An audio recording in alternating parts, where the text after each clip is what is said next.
kutsatira bwino nkhani imene tiyambe ndi Mr. Kasakula. Zikomo kwambiri blessings nkhani imene njofunika kwambiri ndipo lelolo nayilona kuti ndinachalira kulero zifure zitani ndikhale ndi watuti mati nthangwanika kana ndikhale bize bwanji yes koma nkhani iyi nikakambe nawo mayenera kuti niyankhulepo chabwino. why not because ndine munthu wantopola kapena ndifuna ndiyambane ndi munthu wina aliyense ndi ufulu wanga ulankhula komanso Amalawi afunika kuwauza choona tiwatsegule maso aone chimene chikuchitika kuti akachiona chimenecho adziwe kuti zimene zikuchitika famina Amalawi ena angopusitsidwa akamava ukambaza press conference imene anapanga mtsogoleri wakale wa dziko linapita Mutharika ndi anthu ena DPP ukamba kuti anthu akukambirana maiki ukambirana koma naona ngati kuti ni topic yofunika kwambiri kuti Amalawi adziwe choona number 1 nchonena kuti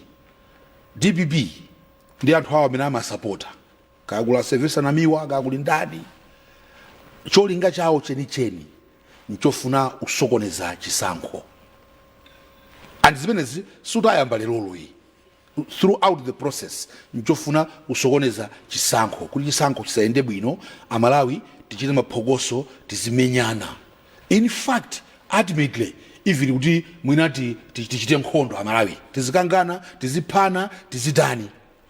Why they want to do that I don't know koma clearly that's the idea. Why?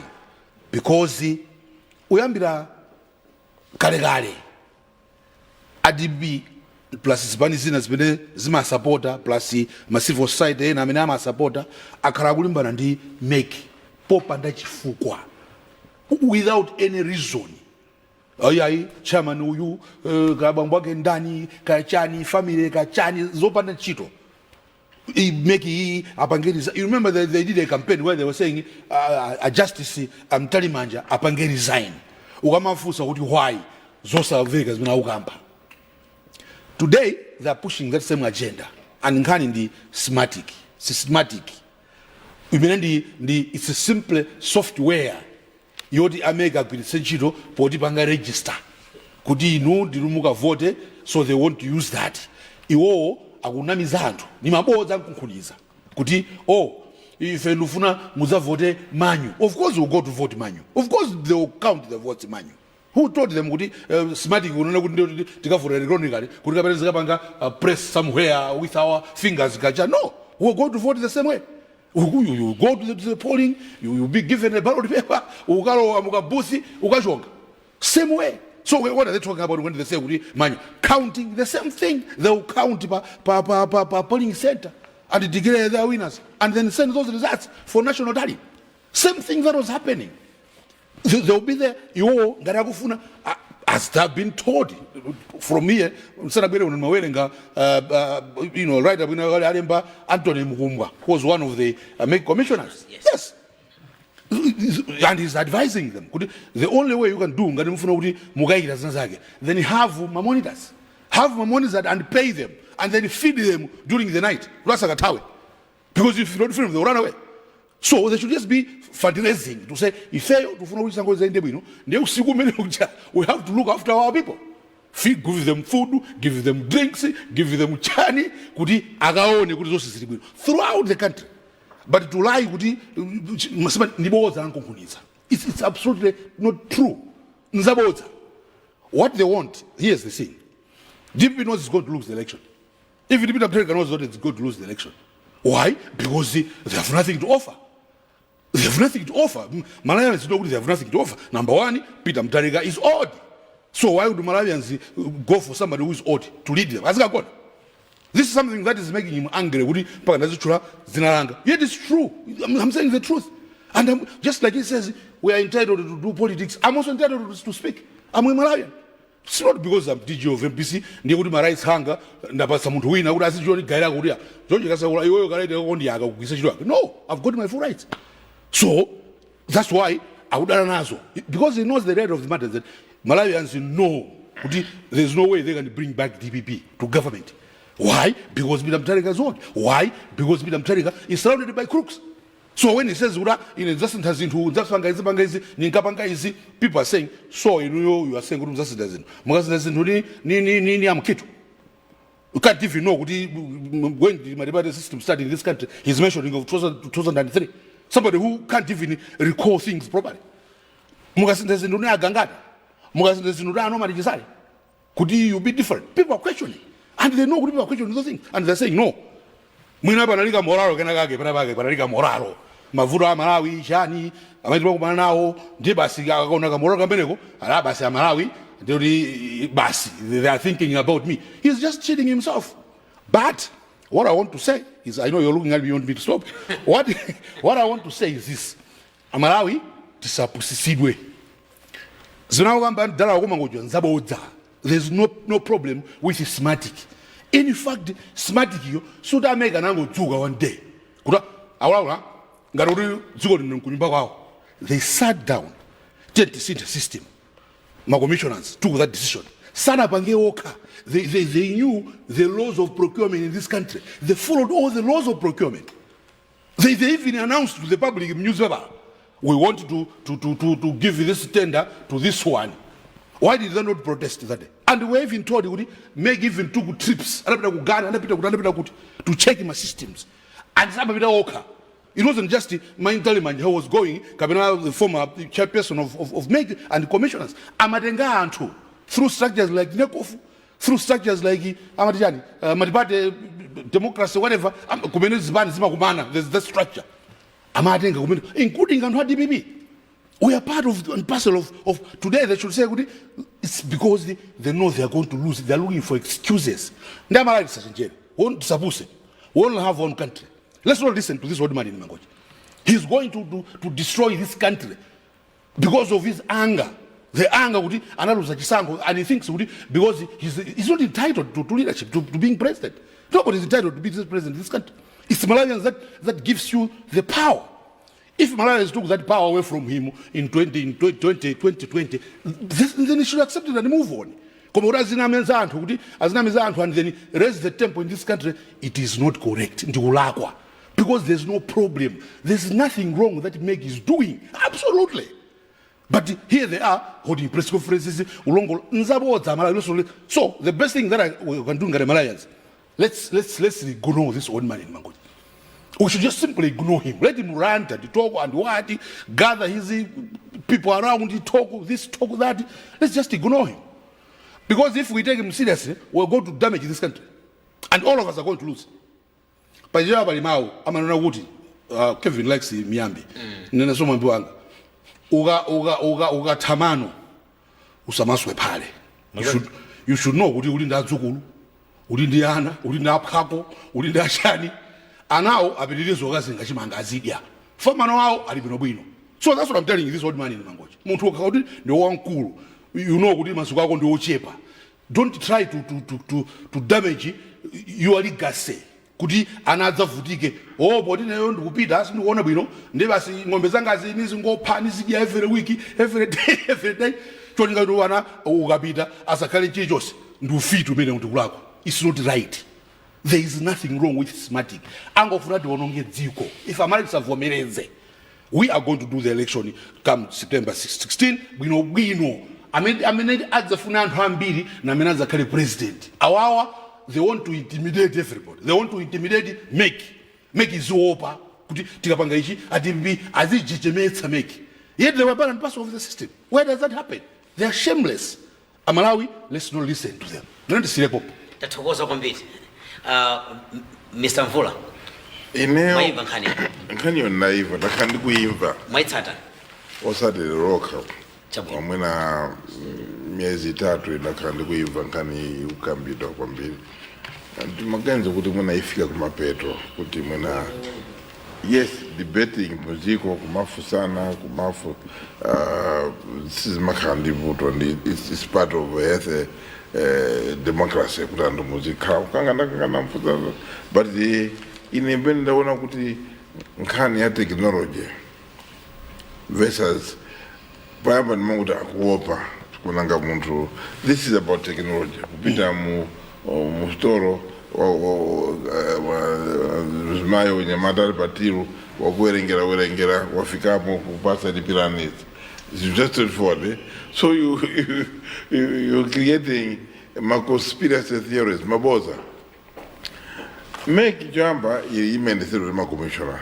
Makomishona yake IMCP and DPP. Makomishona wa Karabansi ndi kupanga chiganizo. Poni na kumeti na chokera 2019 kuna chisango chobera Chatipex famous chisango Chatipex. Yes. Kuna kuenera kuti mene chinadusa mkoti ma judgment null and void ananena zitu zose zimene kuchitika. Therefore zimene kuchitika kuti amene akuendesa make pano apange avoid zimene zinapangisa chisango cholakwika cha 2019. Yes. Therefore amene ukhala ndi ma reforms. Yes. Kuti ma reforms aja azakale ndi anthu amene azikhala akupindapinda zinthu so that zizakhalenso ndi mavuto a Tipex, zizakhalenso ndi mavuto onena kuti munthu akupanga zinthu ndi manja ake kuti chisango chikomere munthu wina koma chisango chizakhale chabwino. So ma reforms anayenera. One of those reforms anabweresa ndondomeko yotumira kukhale ndondomeko ya mathematic in technology software imene imathandizira kuti chisango ichi kuyambira polembesa popanga zina zonse kuzafika mapeto zinthu ziyende bwino. Straightforward.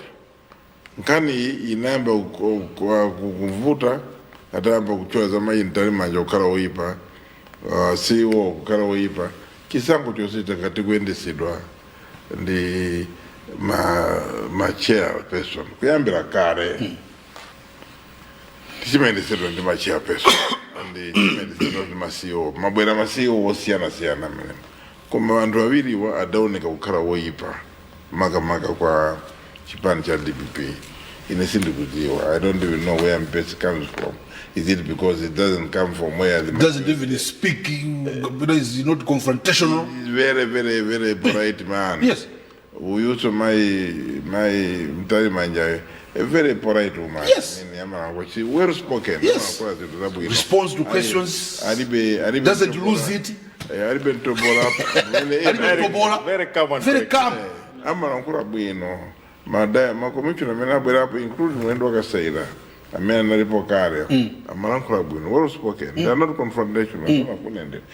And for me having an advantage ya zaka zambiliko mwina sinaone make you transparent ngati which makes it kuti azipanga communicate with my stakeholders kuwatenga mapita now. So I've seen that make antari manjai yatenga anthu kwambiri sana iwale anthu and takati kupita kuti ma make akale matuka zipagera ndi kukamba na usaka kuonawa cool wayakhana bwino kupanga bwino. So mina communication has been outstanding.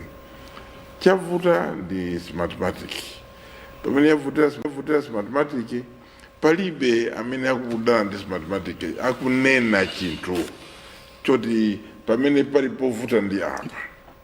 Ine ndikanakondwera kwambiri kuti mwina professor mwina Mai Matanga amene ali director of elections ku DPP ndi anthu awo ena kanda mkito siku lina atifotokozere pamene yavuta mathematics. Sitosefe timve tiziwe nanga kungonena kuti nditi ziwe timve oye chimene choyipa kungoyika ma conspiracy theories choyipa kuchikha choyipa kuti these things yati chinapanga ku Philippines Philippines kuti sanapange system imene no sanapange ku Mozambique they didn't use mathematics. No it's a lie check it's a lie. Fact it's a total lie. Ku Philippines anagula yao ku South Korea. Yes, it's not mathematics. Ku Mozambique they didn't use mathematics. Yes, that's what I'm saying. Yes. So that's what I'm talking about. It's a lie. fact check. Inusu watu wangani nuchima uvuta. We don't check the You don't things. fact check. We just take it basi. You take Ungomeza. Chintu basi ya Zori zona mdawa la kula kumangoji ndiri zona. Not true. What muntu ndi professor. Broad daylight. Go and check. Philippines they did use mathematics. Mozambique they did use mathematics. We'll come here on Thursday with the facts. Yes. Somebody should go Mozambique. For Mozambique, somebody should make a phone in Mozambique. Big walk on Dingo up in kwa DG uti abwere kuno muzampase wana wazafu dokoze. Yes. Abwere si azana nkule in the name of transparency unena zona kuti Mozambique kuana kuita chitu mathematics riti au Philippines ana kuita chitu riti wazina chitika ndizijani si fotokoze. Yes. Ankurani kuti sina chitika ndiziti. And then mukusinda zitu Moses, yawerengera mathematics malamu wa straightforward. Chisango ama ya 4 o'clock, amamba kuwerenga 6 o'clock, 6 p.m. Kalani mena ya George, make sure kuti ndima monitor. Amba wasadi my monitor wopeka kuti anapanga abduct zaka 5 paka lero situ kuomba kuti madiro wake ka anali kuti anachiteka kuti so jojo ya so kunena boza yati ufuna tipange audit mupanga audit einde chabwino audit yanu yo izakhala ya mtundu wanji muli ndi ma commissioner anu ali komweko onenani to terms of audit chiwandizoona sungachoke pano munthu kupita ku press corporation nkunena kuti ndanyamula ampeka sambo nda audit andifana ndione mnemo kuti who does that? Who does that? But you open your books, you must have a mpeka sambo.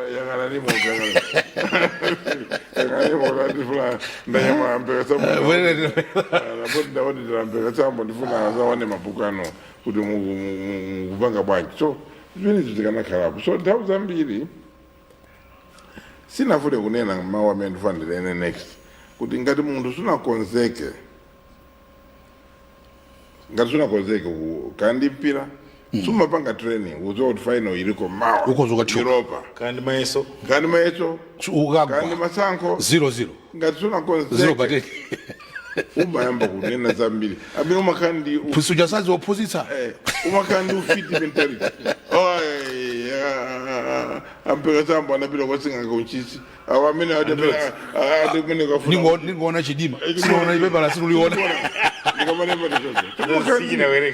Sinuliona samu ningoona chidima. Umakandi ufiti mentality kuti zinthu sizikuyenda because iwe sizikuyenda just you Yeah. not everyone.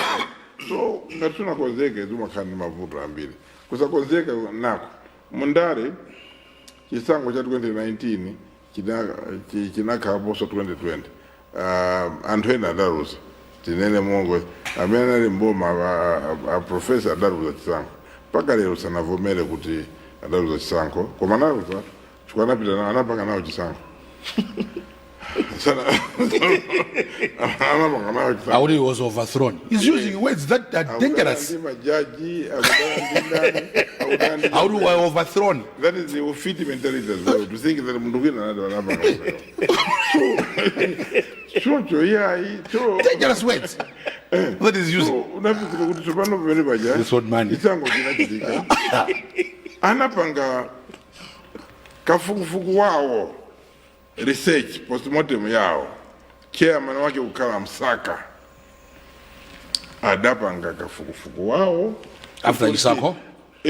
Adapanga tu kuti chimene cha ifetida ruza masango wachifukwa cha Ijama kamba malopa pompa no? waliyesa kuna viriko uyu wako sokazipeza chidokumenti chilipo cha mbirimbiri Just study? They did a thorough review did analyze anazipanga oka ngani muchifuna tikozochibweresa pano nakazine yena vete makuvira kutulutsa zinthu anapanga oka Kairusa inavula chione.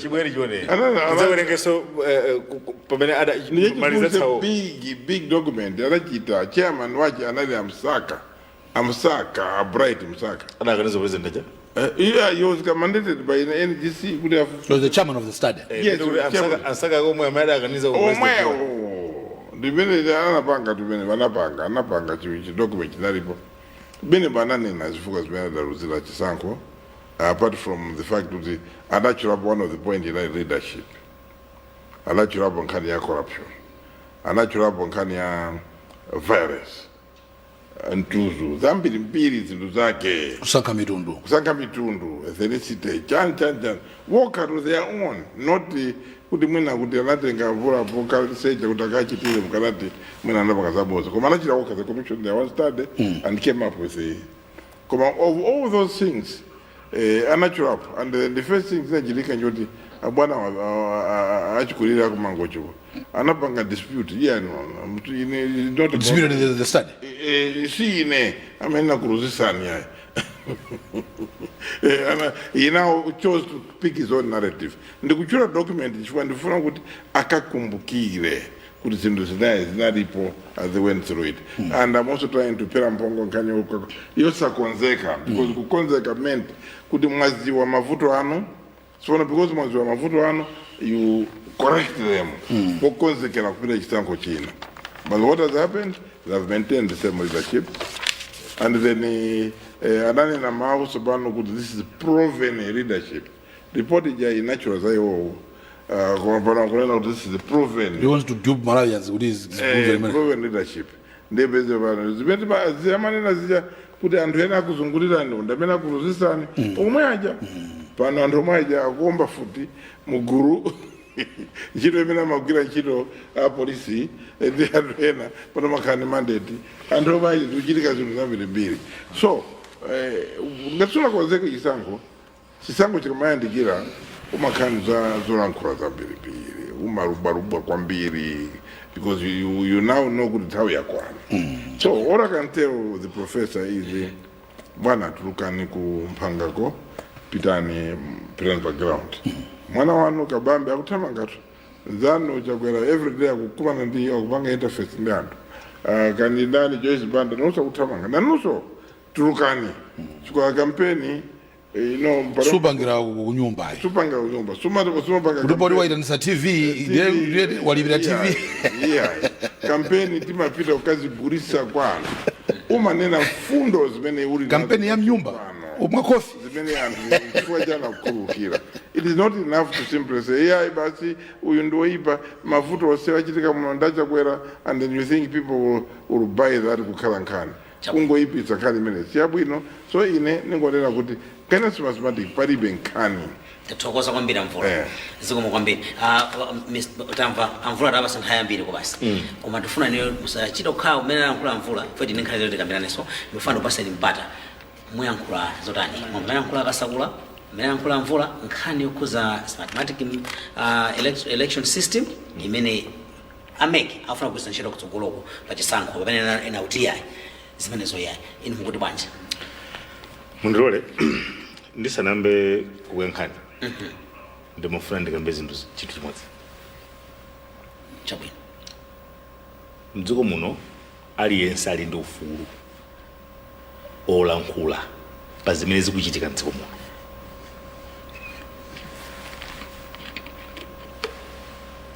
pali nkhani imene yachitika wikiyo simutseka pakamwa anthu kuti asakukambirane nyayi. You have no right to block anyone in this country to discuss about you ngati mukufusira ntchito yolamula dziko lino limene ndi la Malawi. Mwandipesa? Chachiwiri chakuti ndizoona dziko lino silachakwera,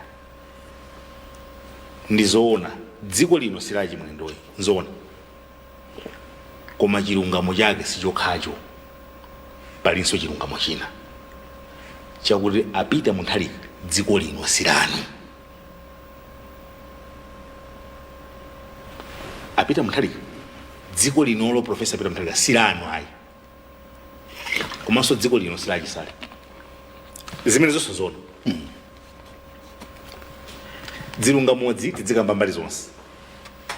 Number 3 ndimafuna nene kuti chilichonse chimene tikumakamba panopa chidachitikadi ndipo nchoona musaletse anthu kuvundukula chimene mumafuna kuti muphimbe kuti Amalawi asaone cha chimene inuyo muli. Zina ndi zimene zakukamba amvula basi akuti sikuti zimene tukamba zitu sazidziwa chibuku ndero ife tikungokamba zimene chibukhumo zimene zili chibuku chimene adapanga kafukufuku adapanga mtudzu kunyoza anthu corruption leadership kusatsogolera bwino anthu sife amene tidapanga kafukufuku amene yani ndi omwe wa DPP ndemukayang'ana pa zinthu zimene tafotokozazi mtudzu kuopseza Malawi katangale ndi bad leadership ndi chani mwa zimene zinfollow ndakamba apa zifasi zokhazi zambiri zimene zidapezeka mukafukufuku amene a DPP adapanga pofuna kuzindikira kuti tidaluza bwanji chisankho adapeza zina mwa zinthu zimene adapeza zimenezi chairman wake anali Bright Saka chibukhucho ali nacho ndiye ngati mwini wake wachipani adayamba kukana kuti iya za leadership izi sinaluza chifukwa cha leadership yayi ndikumbukira adakayankhula konso ku function yake usiku amthali atakwiya kwambiri adayankhula mawu kukwanira kuti this is stupid chakuti kwa kumwe yawo ichi yomango chwali is stupid kutanthauza kuti akukanika kudzilangiza okha tsono ngati mudakanika kudzilangiza nokha kudzera kukafukufuku amene nokha mudapanga mudaleka nokha kutenga ndalama kupereka kapangeni kafukufukuja nkutuluka mfundo zimene zizi ndiye ngati mukanika kudzilangiza nokha mudakanika kumva zimene mudakapeza nokha mukuona ngati ndana amene angakulangize ndiye chifukwa choti mwakana kuti musinthe mutembenuke mtima kuti musiye zimene zozo mudapeza kuti zimene zidakulepheresa chisankhozo ndiye muyambe kumapseza anthu kuti auja asamayankhule no we also are citizens of this country. Don't threaten people in this country. Don't. Mtudzu umene mudaupeza kuja kuti chifanya kada kuthamangitsani mboma ndi zimene zizomapseza. Don't. It's not right. Pakwenkhani fonsolani nimangofuna nene kuti chilichonse chimene akumayankhula anthu amenewa akutenga ndalama kumapatsa anyamata kuti adzinyoza smartmatic chanchanyanja zikundikumbutsa Justice Maxon Mbendera akulira in 2014 pakamera ngati pano. He was an experienced judge. May his soul rest in peace. Justice Maxon Mbendera cried. Zimene akupanga DPP lero zikundikumbutsa apita munthalika akulumbira ndi usiku ku Civic Center Blantyre. Mtsogoleri wa dziko kulumbira ndi usiku mwina Malawi adaiwa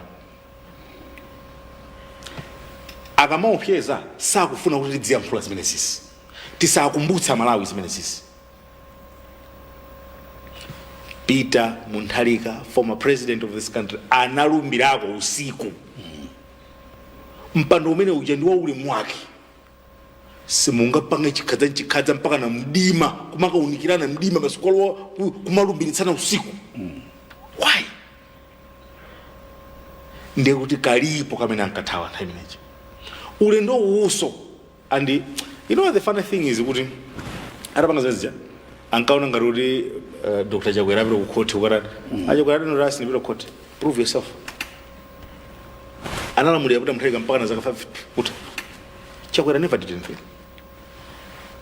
Koma kachiwirika akaka mpaka na akafika po matenga tipexika nkamena that no enough is enough. Iru ndi mbiri kuti munthu mundziwe kuti uyu khalidwe lake ndila kuti mmayang'ana zimene wachita kumbuyo. Mwanipesesa ndiye kumene kuja iwo aja nkadzimva kuti amakolera ili nzimbe dakati makolera kulani kutsinde. Mwanipesesa 2014 DPP nkakolera 2019 DPP nkakolera koma 2019 anthu pamene adayamba kuzindikira kuti oh no tikudya chimbowa chazimbe. Yeah. No, this is enough. Zija ada zipeza atatuka kali mboma zija nzimene Malawi ankaona ankamva nthawi imeneyo. Ndiye mwambi umene yankhula Mvula anena kuti munthu ukapanda kukonzekera zimavuta kwambiri. Komanso ndanena tsiku lake kuti mwamuna zawo mpachulu umalinga utakwerapo. Mwandimvetsera? Koma Malawi akumbukire chilichonse chimene timadutsamo ngati dziko zaka 4-5 zapitazi. Kupanda kulingalira mozama dziko lino silidzakonzeka. Chifukwa nchani? Democracy njabwino, koma democracy yeso ili mpoyipira pake napa. Chimene timaona mu democracy nzimene anthu akuyankhula, koma chimene chimapangitsa anthu adziyankhula zimene zonso ife sitimachidziwa. Ndipo tsoka limenelo ndi limene lakhala likutidya ifeyo ngati dziko pang'ono ndi pang'ono, ndipo timajekera mkati. Ndikhoza kukuwuzani kuti maphokoso onse amene akuchitika panakali pano, ma interviews, ma press conference, machani, mudziwe kuti zimene zija ndi ndalama. Koma alipo wina wake kuseriko amene akupereka ndalama zimene zija. Nkumauza nyimene kasokosereni, let's destabilize this. Feeling entitled. Tinokhala mboma ndife.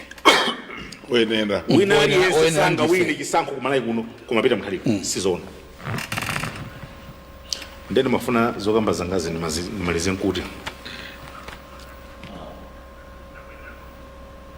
Nzimbe si koma kuchimbowa. Koma kutsinde. Nzimbe si koma kuchimbowa. Panopa DPP kuchimbowa mwene. Those guys are kuchimbowa. And kuti mutsimikize kuti anthu amene wali kuchimbowa, there is no way. Chipani chimene chinayambitsidwa ndi Professor Bingwa Mutharika, a seasoned economist. Kenaka nkudzalandiridwa ndi Professor Peter Mutharika, a seasoned lawyer. There is no way.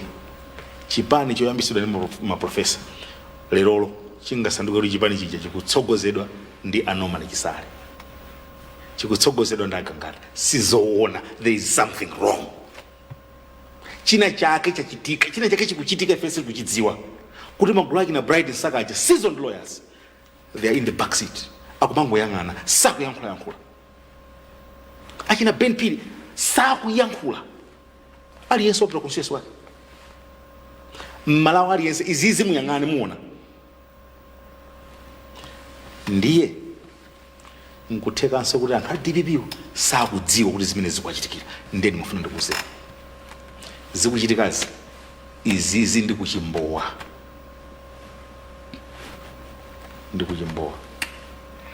Tatoza kwambiri usampeka sana. So, then tawe chikuna kuti yapita. Yes. Ndipo mfano bereke mwina mphindi imodzi ndi half. Yes. Kuti timalize nkhani imeneyi.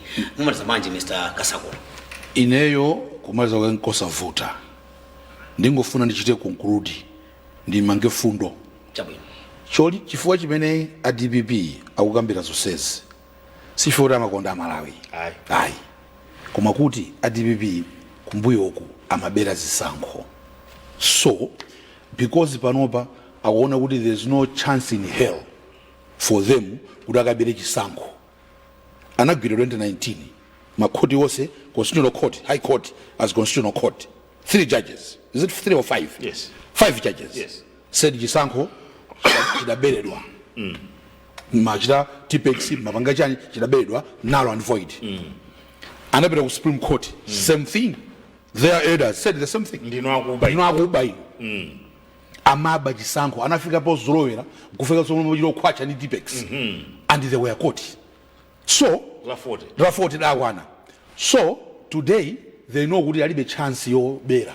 That's why ali ni mkwiyo kwa a justice intelligence, kwa ma make commissioners, kwa chief elections officer mpesi.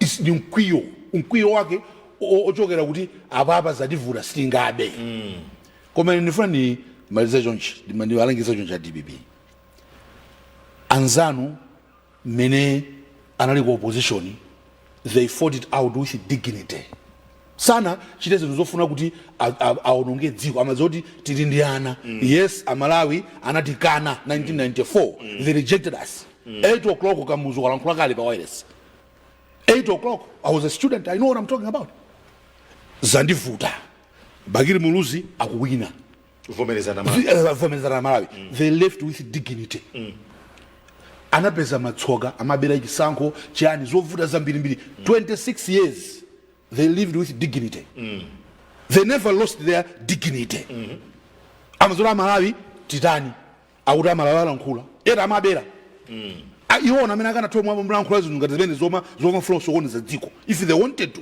because amabera what did they do 2019 they simply went to court if DPP feels kuti zinazake zikulakwika mu preparation ya chisankho then the solution is to go to court that's the legal way the inbuilt way of this country ukakauti chinenge chokhumudwitsa whether it's private whether it's chani you simply go to court not causing civil unrest what Peter Mutharika is trying to do is to try to cause civil unrest and we should not accept it so my advice to DPP anzano anakhala 26 years ku opposition we know nko wawo ku opposition that's what we are told fefe city fundali sitakhaleko we don't know what it means to be opposition koma kuti nko wawa ndiye maybe niyo zakwawa ni nsanga anzano anakhala 26 years so wait until Malawians ingani muona kuti niyo mukhozo upanga koma the way it is now sizingateke with an old man Peter Mutharika he's lost it what does he do he's surrounded by crooks people that openly say they defend from a crook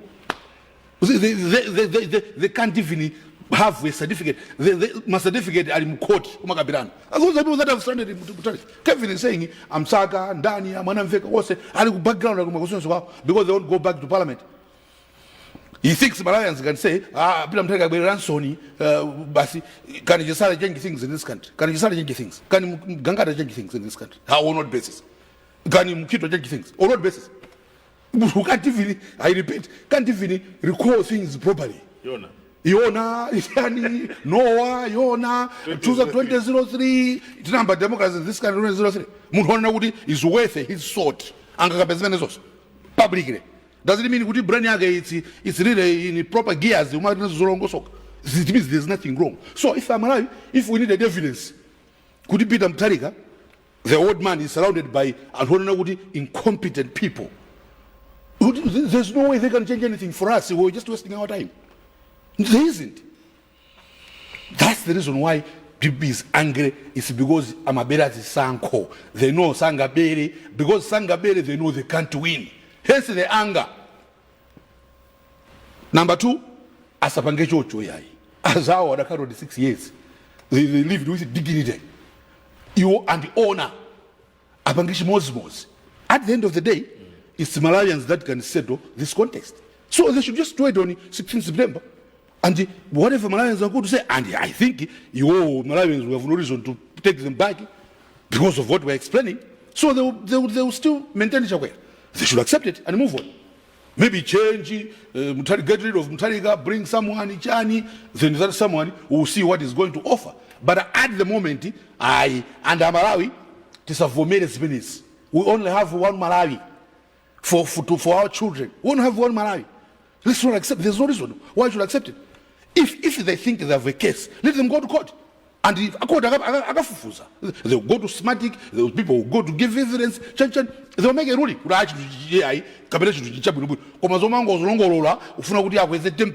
violence,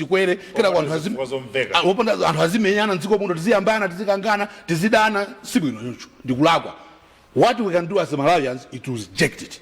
We must reject that old man in Mangoja. Full stop. Because he's not, it doesn't mean well for us. We're not the pump.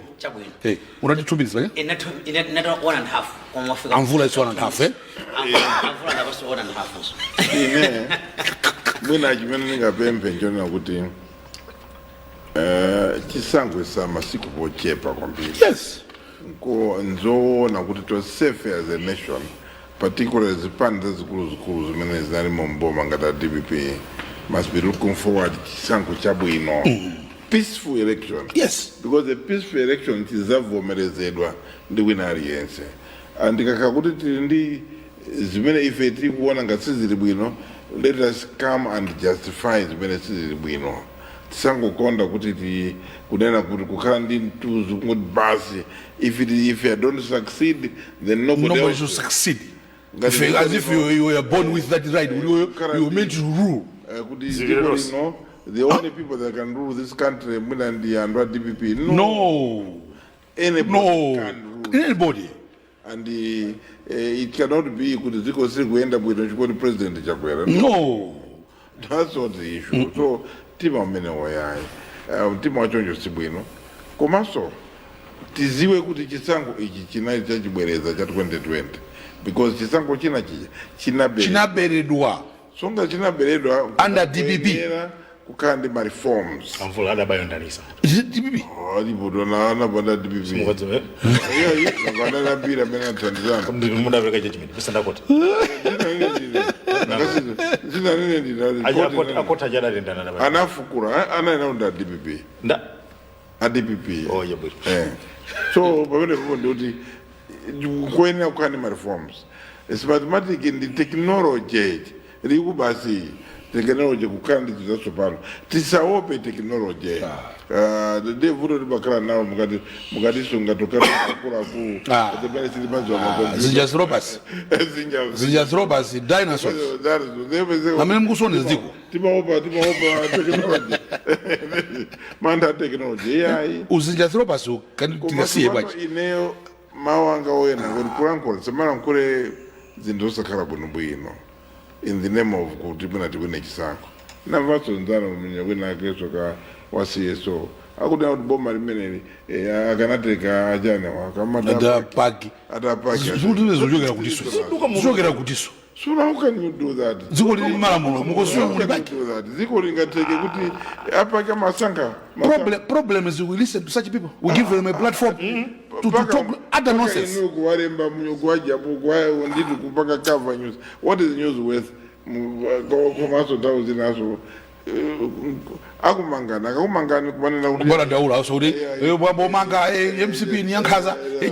when you are clearly breaking laws. So quite the people kuti Malawi some very maspoira amene ntima makala kuti tipise avundula mazi zinthu sayende bwino ziko ili likuenda bwino inde tili mavuto ambiri koma likuenda bwino politically we are fine. I don't think there's a problem mene munthu angaichule a laid back president sambana ndi munthu satukwa na munthu so auti apita mtalika musamapekere nyimbo zowanyoza usamunyoza pita mufuna chani what type of president mufuna chani tswano what type of president do you want munthu can say that also by press conference yawo akanena chimozi anga auti was born to rule born to rule where the Ford yabasa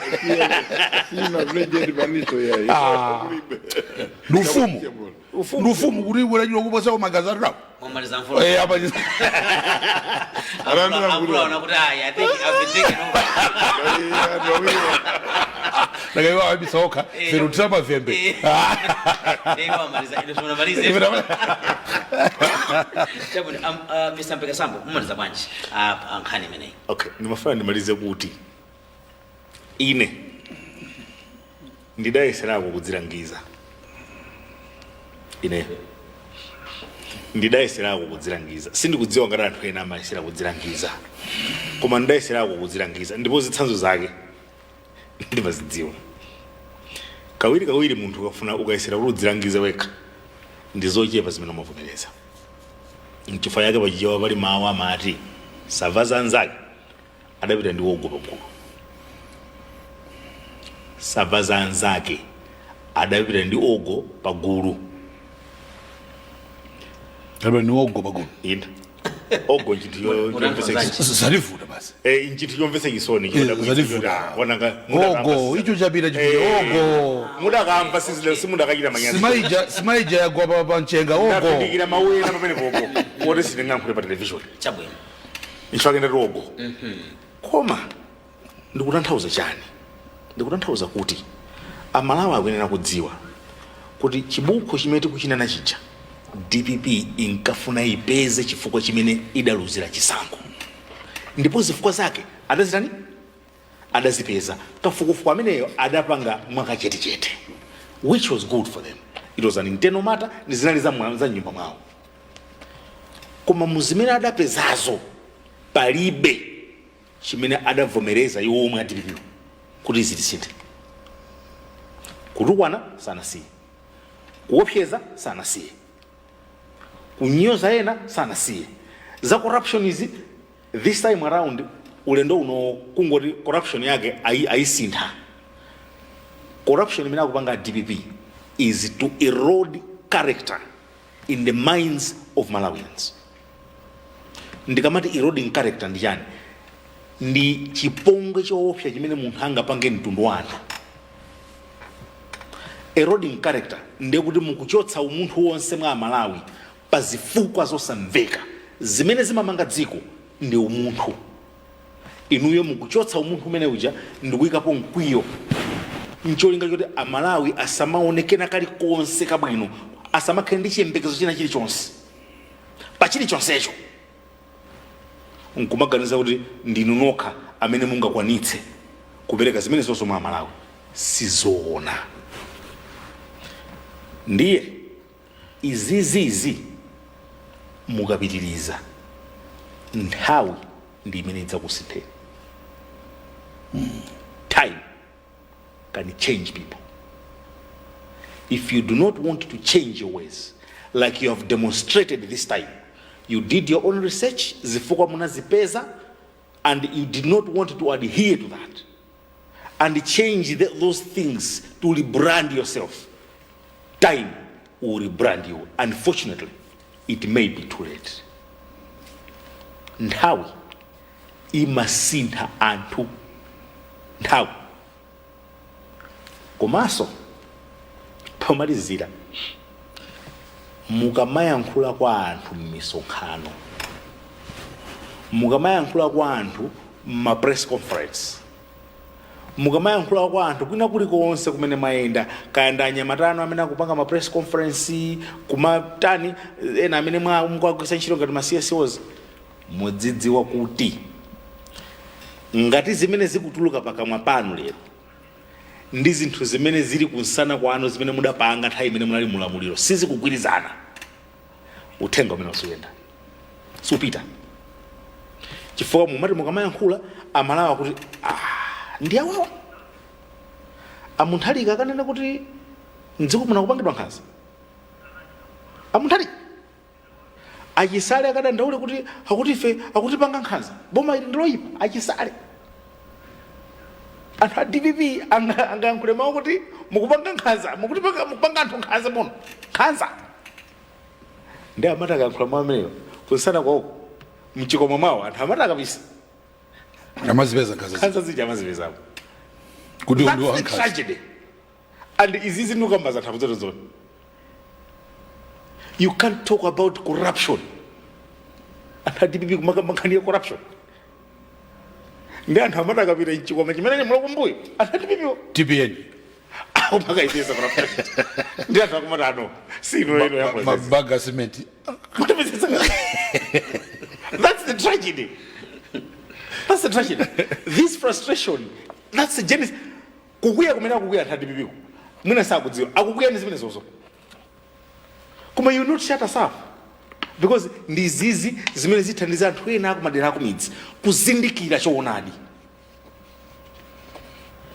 Mukumati mukanena kuti njala yabwera ndi chakwera anthu akumati ano kuti mesa chaka chathachi kunabwera lonino kunali mphepo yotentha akuna makaya ndi amati akapisa kupita kumbuyo kwa chikoma chimene adaberekera DPP amakapeza apita mtalika zidiovwa inavuta njala ndi yako kuti soba nyaziwala pachi tsoka lake limene kuchitika ndimene lero mwina kutheka sakudziwa awa ndi malangizo chabe maganizo anga ndi malangizo chabe komanso amati akayankhula palibe chimene wachita ayi anthu amati akapata muliche kuti palibe chimene wachita ndi amati akapita kulilongwe kuona misewu akapita ku irrigation scheme zinthu zimene zonse zimene zinaonongeka as I speak over 38 irrigation schemes my irrigation scheme opitirira 38 akonzedwanso pano anthu ayambanso kulima full scale nkumaonjezeranso mwadimesesaka tikukamba pano anifa akhala kugawa ngongole ndinapita kulimbuli kuja kunachitika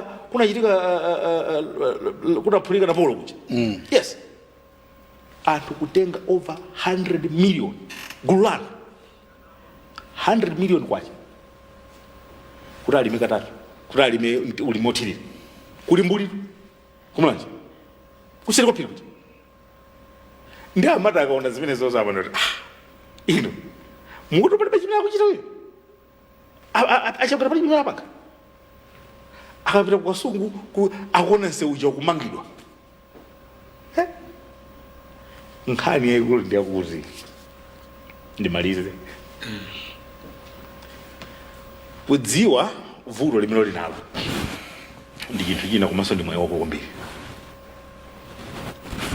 koma kudziwa chochita pofuna kuthana ndi vuto ndi chinthu chinanso adiviwi choti achite pofuna kuthana ndi mavuto awo sanaisanidziwa tichifakali mnalo tathokoza kwambiri Mr. Mpikasanga zikomo kwambiri zioneka ngati kuti nthawi imene yachita njiro tinali ndi nkhani imene wafatika mbirane tikaona nthawi yathu yatithera tinali ndi nkhani imene wafatika mbirane nkhani ya IMF akuchoka kunena kuti mgwirizano wawo $175 million ngana inaona tikambe kamodzi mwachidule yes ndi nkhani imene ndinatha kukamba bwino wanafatika mwachidule kwambiri ndemangani ndotani Mr. Kasauta ndemanganga niyosavuta nthawi yakutheradi zakuvuta ndemanganga niyosavuta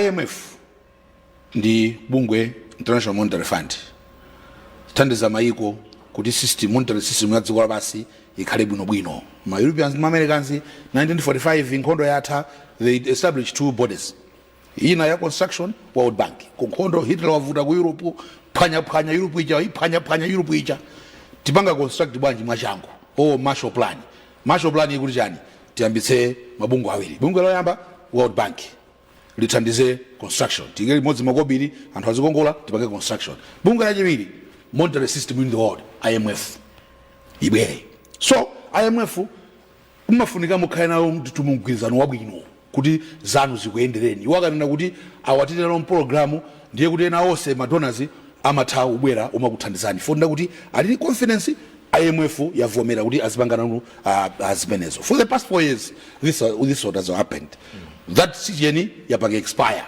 government is saying probably this is not the right time to renew it panopa tilipa chisankho zochitika nzambiri expenditure ikwera mmwamba kwina kulikonse dziko lapansi kwa kuti kuli chisankho ngati maiko ngati athu ku Africa kuno imakwera expenditure because so many things must happen it's normal so maybe at the moment tiyedzeka kaye Malawi adziwe chinthu chimodzi Malawi no country in the world has developed because of taking loans because of IMF because of chani akakhala kuti IMF imatukula dziko ndiye bwezi Malawi ni olemera chifukwa program successive governments mabomonsewa akhanima program ya IMF including the MCP government but where are we are nowhere near development mpano mmene tikutamanga ifeyo ngati Malawi tidziwe chinthu chimodzi IMF cannot develop this country amene tingapange develop this country ni fair ene yake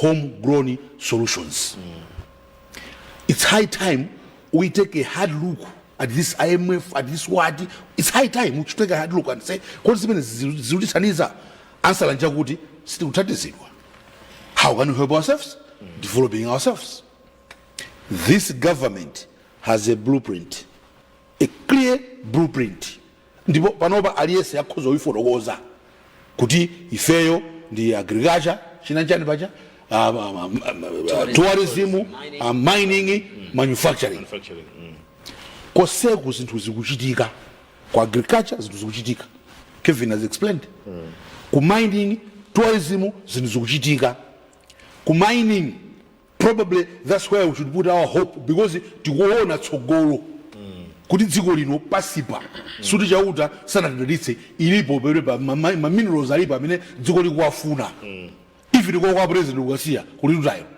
amene kwangokhala 1 mile, just a mile kuti yambopanga benefit. Let's stay the course.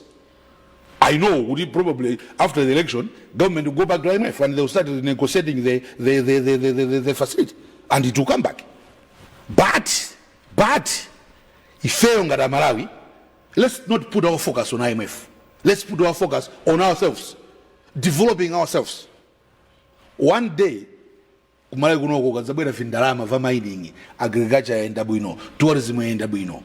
Anthu ena wazachitotifuna kuti ifeyo stika kupasere loan mpangire chakuti. Today we are being treated this way because tilibe katu. Let it carry katu. And you know, that's the course that we must. Let's not bother much about IMF. No, they have never made anybody to be rich. It's about themselves. Let's develop ourselves and say, if fail, we will not go change course. Achagwera is on the right track. He's leading us in right direction. And he has simplified it. Could it's ATM? It doesn't matter. We have to stay the course. IMF has never developed anybody. IMF, it's a yoke, it's the goal. Let's free ourselves from those things. The countries that are doing well in Africa or in the world don't deal with IMF. Does Dubai deal with IMF? They don't. Because I didn't cow, I didn't oil, zao zikuenda. Ifeso zatu ziende. Ngandi bile bomba. Tatokoza kwambiri. Ziko. Mr. Mfola, ndobasa 1 minute. Podi ntawe kulibe, ndene ngolena kuti mwina topic izapitilire kuti ndiye ikulu. Yes.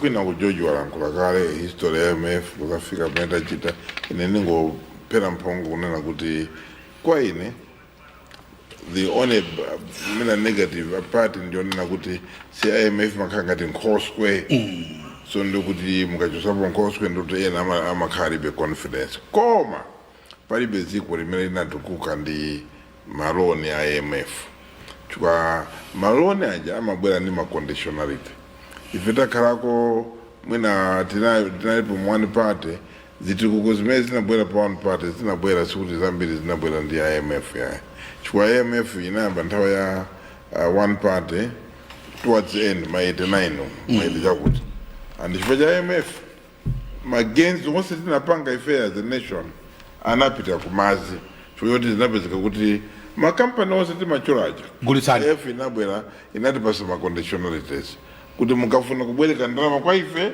gulisana makampani siti kufuna ndalama zano za misongo zikathandiza makampani ya boma ino IDF novomera zonso novomera ngasitali apaka zinapezeka kuti ngakhale admark chinali thriving chinthu chicha zinapezeka kuti tinavomera kuti tichipange tinapanga privatize Eskom kuti chimenechi kuti tijakhaulisa kwambiri ya Eskom zikweza matarifu kwambiri kukaulisa Malawi so panopo anthu ambiri akukhala mundima because simitengo yolipira magetsi nakwera this was the conditionality yakuti now zinthu zija tizakambe bwinobwino kuti IMF imene taitulukamo tikamabwerera tizakhale ndi mphamvu ife ya Malawi chifukwa IMF imanena kuti musalembe anthu ena musakweze makobiri a anthu chikukwera zinthu zambiri musachite zakuti musachite to control expenditure improve ndalama uku income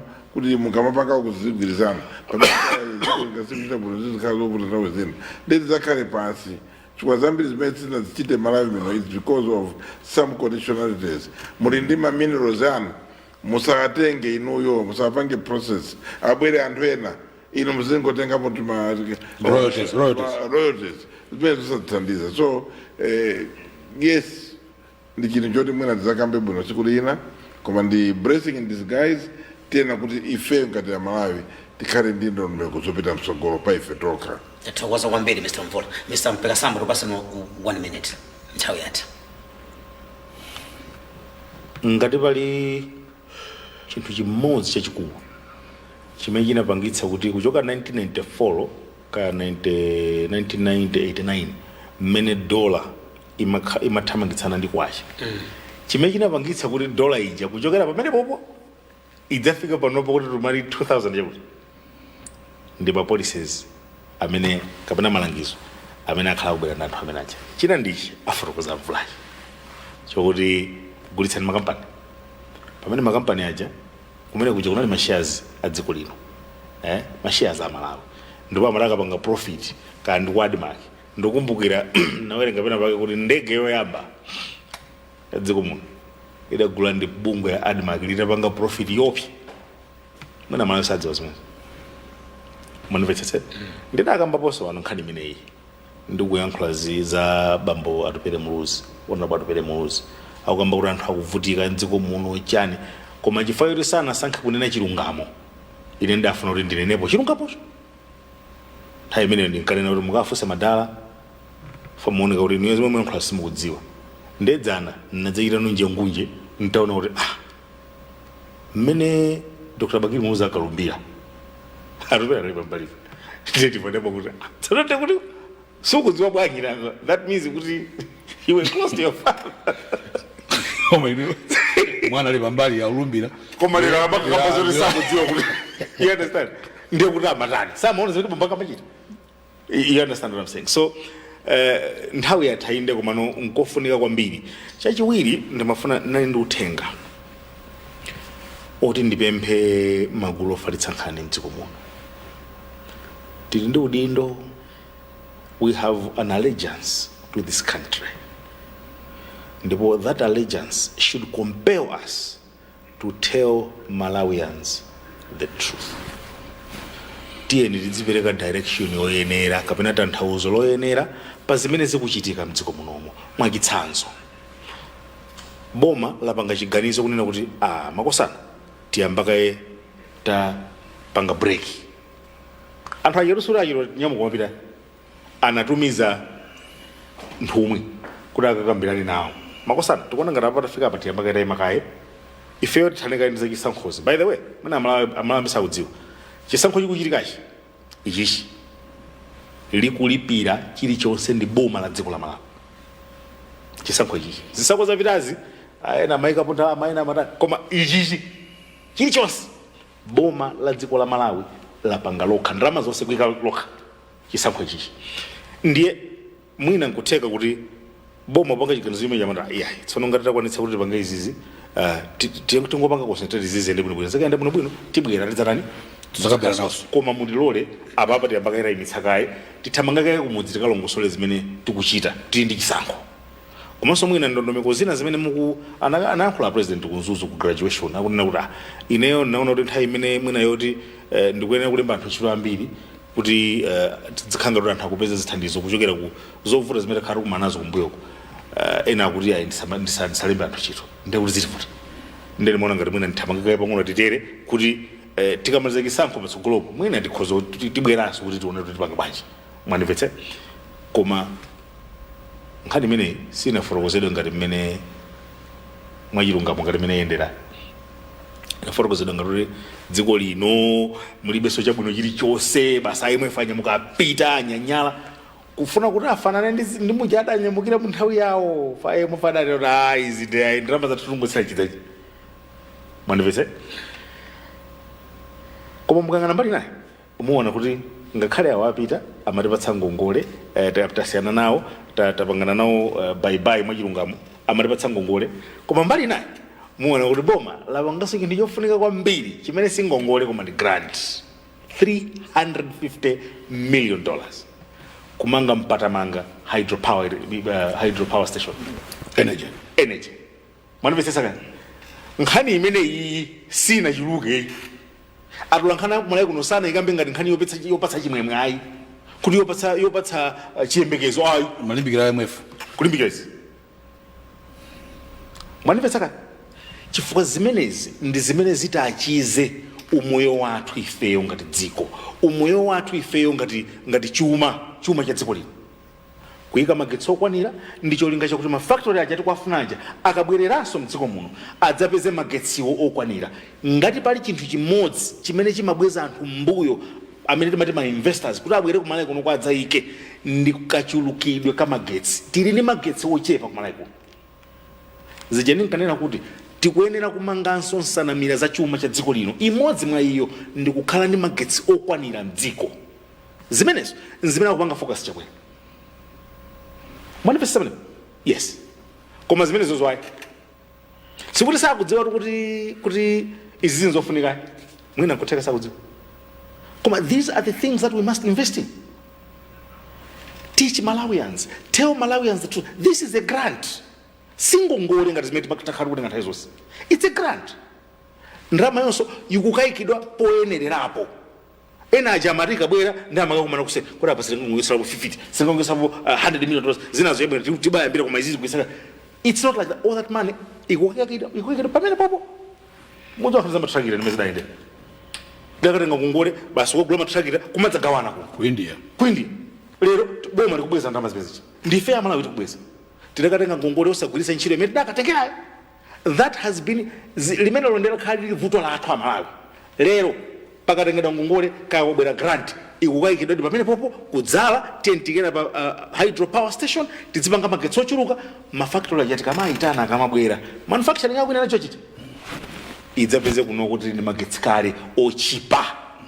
Tathokoza kwambiri. Zikomo kwambiri. Tirekere pamene pa kwa lero. Tinene kuti pale pakhala pa program yathu imene ya Timvetse lero ku MBC ndipo lero timaoneka nkhani ziwiri zimene zofunika kwambiri. Tinali ndi Mr. George Kasakula, tuthokoza ndi Mr. Kasakula. Zikomo kwambiri. Maso Mr. Humphrey Mvula, tuthokoza ndi Mr. Mvula. Zikomo kwambiri. Maso Mr. Kevin Mpekasambo, tuthokoza ndi Mr. Mpekasambo. Ndakuthokoza kwambiri. Zikomo kwambiri. Tikatere tasiriza program yathu ya lero ndikufunireni zabwino zonse. Pitizani kuona na maprogramu otsatira maso kumvera pa MBC Radio 1.